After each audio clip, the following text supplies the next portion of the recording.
राधा रानी के दरवाजे के भी द्वारपाल हैं, भगवान कृष्ण के दरवाजे के भी द्वारपाल हैं। तो द्वारपाल का मतलब ये नहीं होता कि तुमने किसी को पैसा देकर दरवाजे पे खड़ा कर दिया हो कि यहाँ खड़े रहना दोनों, 5,000 रुपये महीना तुमको देंगे, 5 इधर वाले को 5,000 इसको देंगे, और ऐसा तलवार लेकर डंडा लेकर खड़े रहना हो, बंदूक लेकर। तो इसका मतलब केवल ये नहीं होता कि तुमने द्वारपाल खड़ा कर दिया तो द्वारपाल। द्वारपाल का मतलब अच्छे से समझना कि द्वारपाल किसको कहा गया। द्वारपाल तुम किसी को पैसा देकर खड़ा करो वो द्वारपाल नहीं है, किसी को धन देकर खड़ा करो वो द्वारपाल नहीं है। द्वारपाल का मतलब ये होता है कि जिस दरवाजे से आप प्रवेश कर रहे हैं उस दरवाजे पर जो 2 फाटक होते हैं, उस दरवाजे पर जो 2 चौखटें होती हैं, उस चौखट के भाग को ही द्वारपाल कह दिया गया। और वहां पर ऐसा कोई संसार का मानव नहीं है जिस संसार के मानव के दरवाजे पर कोई ना कोई द्वारपाल ना हो। प्रत्येक मनुष्य के घर पर अगर चौखट लगी है तो चौखट पर द्वारपाल हैं। ये जो पत्थर की जो चौखट होती है ना, ध्यान दीजिएगा, बहुत थोड़ा सा लगेगा लोगों को कि महाराज जी आप बोल रहे हैं, पर वास्तुशास्त्र के अनुसार अगर आप अच्छे से वास्तुशास्त्र को पढ़ेंगे, निकालेंगे, उसका स्मरण करेंगे तो आपको ज्ञात होगा कि लकड़ी की जो चौखट होती है उसमें द्वारपाल का महत्व होता है। पत्थर की पेलरिंग कराकर जो चौखट तैयार करी जाती है उसमें द्वारपाल का भाव समाप्त हो जाता है।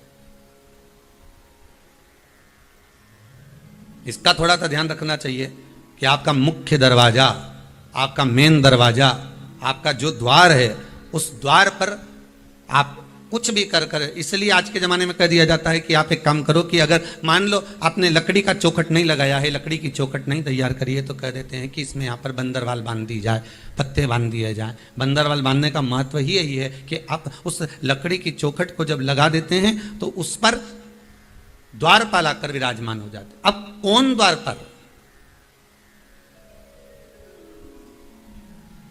कौन द्वारपाल विराजमान? तो कहा ये द्वारपाल दिखते नहीं है, ये दरवाजे के द्वारपाल दिखेंगे नहीं।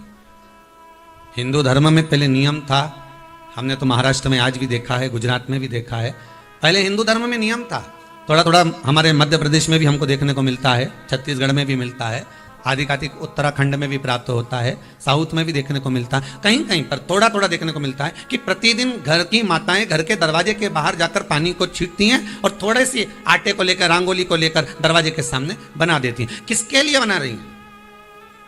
वो दरवाजे पर रंगोली, वो दरवाजे पर सुंदरता किसके लिए कर रही हैं? वो किसके लिए इंतजार कर रही, किसकी बाट जो रही हैं, किसके लिए प्रतीक्षा कर रही हैं? कोई दूसरा नहीं, अतिथि देवो भव। अर्थात दरवाजे पर जो चौखट बनी हुई है, दरवाजे पर जो द्वारपाल विराजमान है, वो द्वारपाल कौन है? तो कहा वो दिखते नहीं है, वो नजर नहीं आता। शिव महापुराण की कथा चल रही है जिसमें मधुता का भाव कहा गया। कभी कभी निवेदन करूंगा, एक थोड़ा सा भाव व्यक्त करूंगा। मान लो घर में अशांति ज्यादा हो, रोग बीमारी ज्यादा घेर रही हो, तो शंकर पर थोड़ा सा शहद चढ़ाकर आप जब पूजन करते हो, जल चढ़ाते हो, अनुष्ठान करते हो, अभिषेक करते हो, जब शिव जी का पूजन करें, जब शहद चढ़ाएं तो उसमें से जरा सा शहद एक चम्मच में रख लें। वो चौखट पर लगा देने पर बीमारी, रोग, अशांति सब समाप्त हो जाता है। घर में सुख बढ़ना प्रारंभ हो जाता है, समृद्धि बढ़ना प्रारंभ। मधुता में सुख भी, शहद में सुखता भी। भगवान को जो समर्पित किया गया, एक एक पुष्प भगवान शंकर को जो दिया गया है, एक एक भाग जो शिव को दिया गया, वो साधारण नहीं है। शंकर के पास जो भी चीज रखी है सब वीआईपी है। गले में देख लो नाग बासुकी है, कानों में बिच्छू, हाथ में त्रिशूल, सब उसके पास में भी है। कोई चीज ऐसी भगवान शिव को जो हम समर्पित कर रहे हैं मधु, तो वो किस चीज के लिए समर्पित होता है? 4 चीजें हैं। भगवान शंकर को मधु क्यों चढ़ाया